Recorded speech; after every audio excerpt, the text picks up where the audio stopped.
Estamos de volta com o assunto tuberculose. Nos últimos 17 anos, a doença apresentou queda de 38,7% na taxa de incidência e 33,6% na taxa de mortalidade.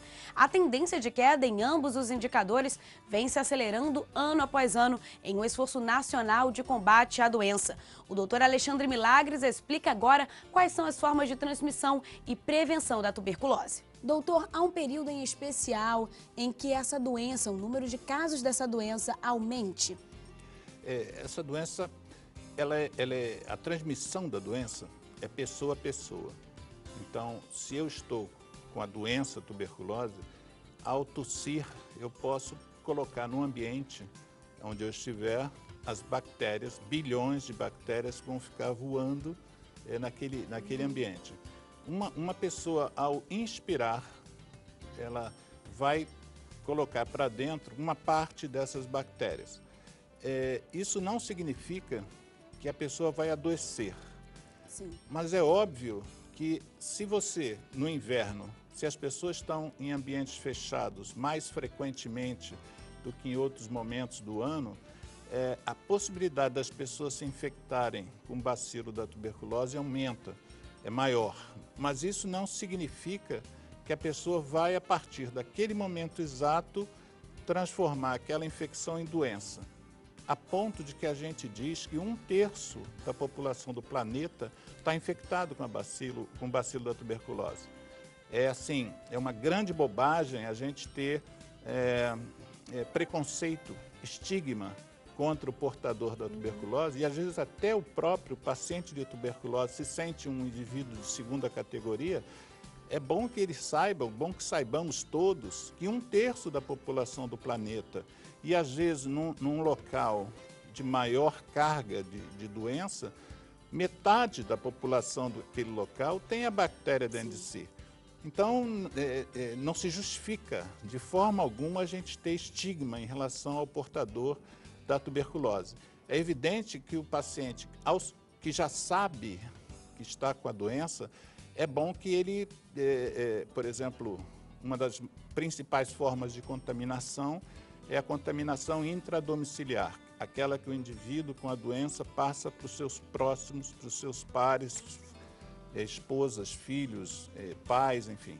É bom que as pessoas mantenham a casa aberta, ventilada, que entre sol, que bata sol, porque a bactéria da tuberculose, apesar do grande impacto que a tuberculose já causou no mundo no século XIX para trás, né, metade da população da Europa partiu pela infecção, pela doença tuberculose.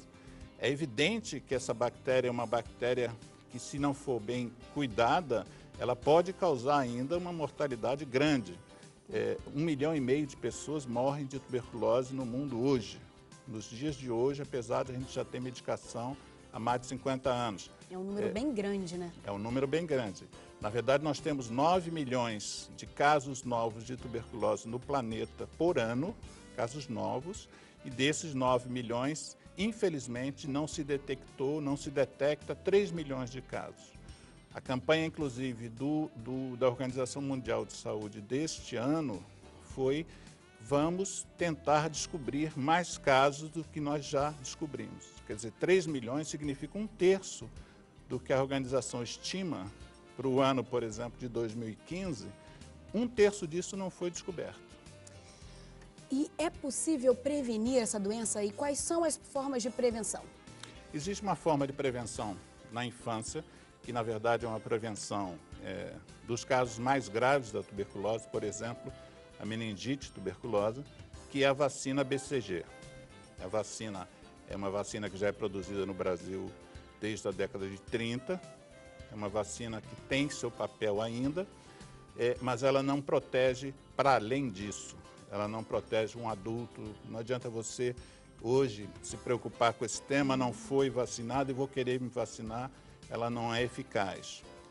O que nós consideramos o fundamental para a gente diminuir o impacto da tuberculose no mundo é o diagnóstico precoce, sobretudo das populações ditas mais vulneráveis, que são os pacientes, a população indígena, que tem um número bastante alto de risco, maior do que a população normal, os pacientes de HIV, os pacientes, que no caso seriam pacientes, a população que vive em situação de rua, tem 44 vezes mais chance de adoecer do que as pessoas que não estão nessa situação.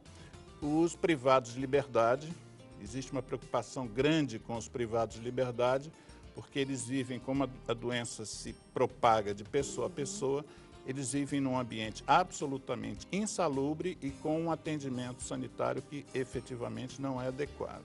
No próximo bloco, nós vamos falar sobre o tratamento da doença e tem ainda uma análise do doutor sobre os riscos da pneumonia. É daqui a pouco.